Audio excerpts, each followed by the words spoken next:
Oh,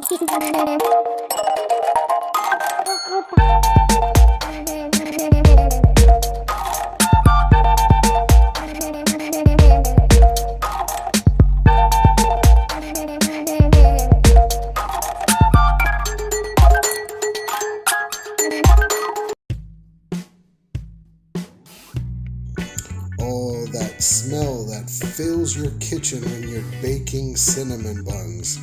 Oh, yes. So we're going to take our yeast, our sugar, and our warm water, put that in a small bowl, and set that to the side. Who doesn't like a delicious cinnamon bun? In my house, every Christmas morning we have hot cocoa and homemade cinnamon buns. The origins of the cinnamon bun can be traced back to Sweden, where it's known as kanelbullar. This sweet and aromatic pastry is believed to have originated in the 1920s or the 1930s. The combination of soft dough, cinnamon, sugar, and sometimes raisins and/or nuts have since become a popular treat worldwide.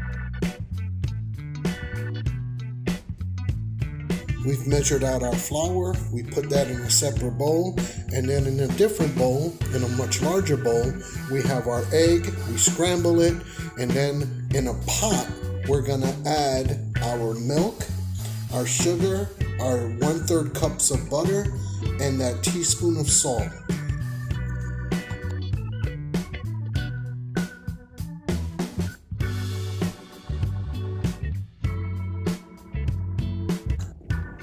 Now I don't want this to boil, however I do want it to be scalding, so I'm stirring it to make sure that the sugar dissolves and that the butter melts. If you enjoy fun food facts and delicious recipes like this one, then subscribe right now. Join the Food Plane family. Become a passenger. All tickets are free on the food plane. Also, coming up soon, I will be having new content.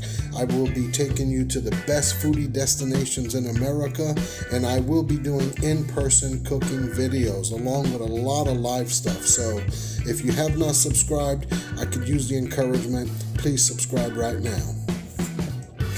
So now what we're going to do is we're going to take what was in the pot, the scalding milk, and we're going to add it. We're going to temper the eggs. We're going to add it to the eggs slowly.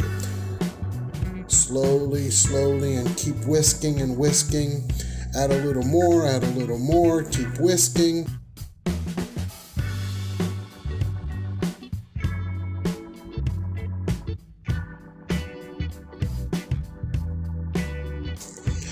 Then finally, we're just going to add the rest of the milk.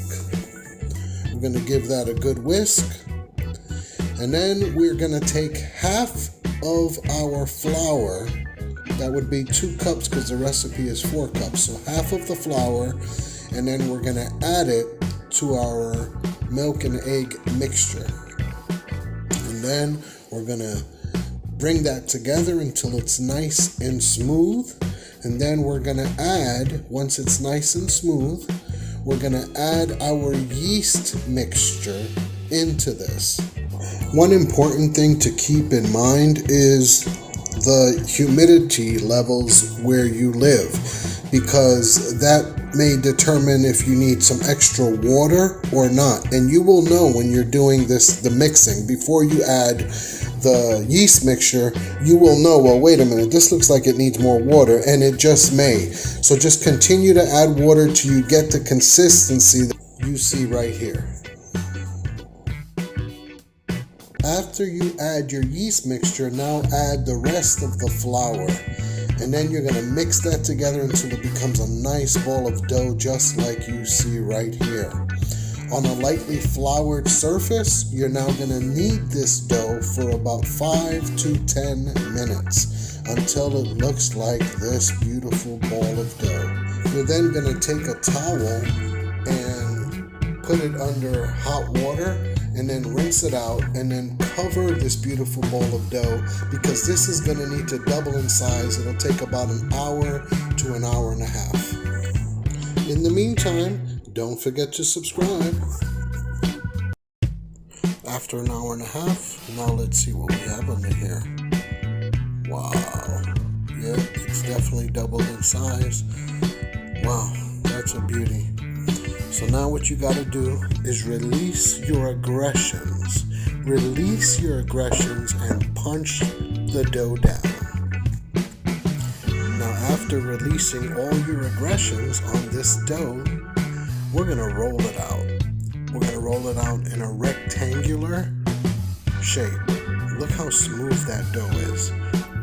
Oh, I really like it. Look at the smoothness on that dough. It's a beauty.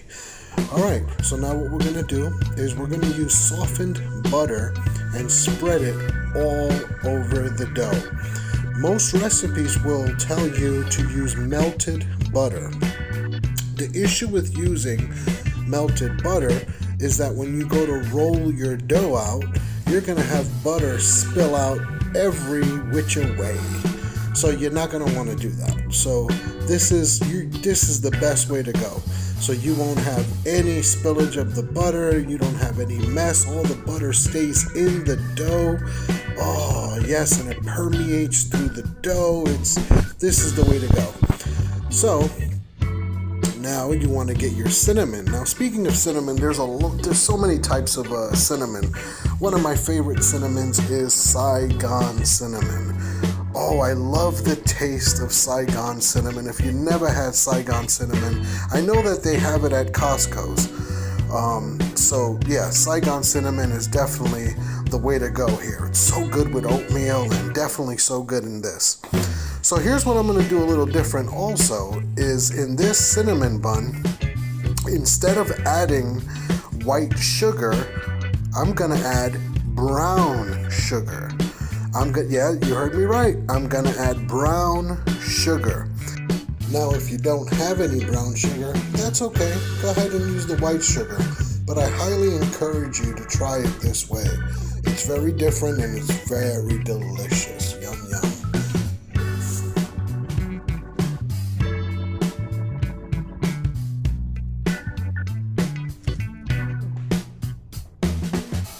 Please don't forget to subscribe and like, comment. Let me know, do you like cinnamon buns? Have you ever made them before? Alright, so here what we're looking at is the rolled out dough. Now notice there's no mess, there's no butter everywhere, and those end pieces, you're going to tuck those in so that they look like that.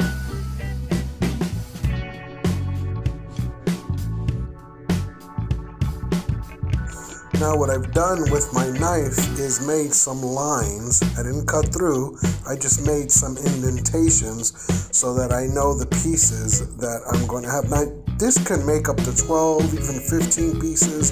It's up to you. It's how big do you want it? That's up to you.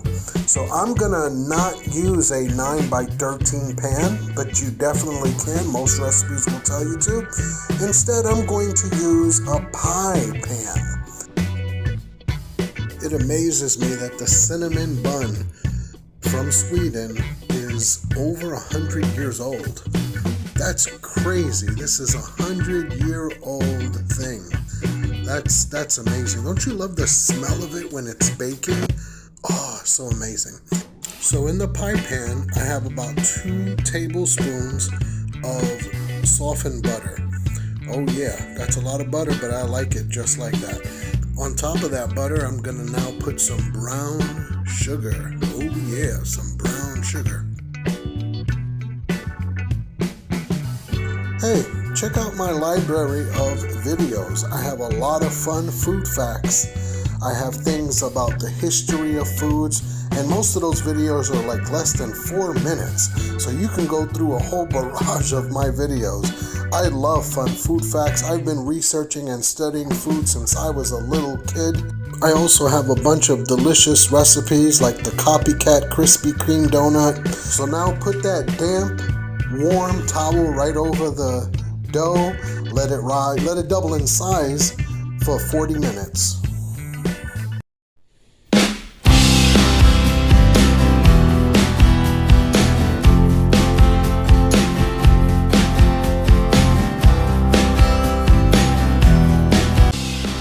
Now that they've doubled in size, we're going to bake them for about 30 minutes until nicely browned, just like this. The smell that has filled the kitchen. Oh my gosh. Look at the butter still in between the pieces. The bread is so moist and yet has this nice light chewy. Oh, it's just, people, you need to try this. Don't be afraid to give this a try. I'm telling you, it's so worth it. Listen, thank you for joining me on this cinnamon bun adventure. Try making them at home and share the joy of these delectable pastries with your loved ones. Don't forget to like, subscribe, and let me know in the comments your favorite twist on the classic cinnamon bun. Until next time, happy baking.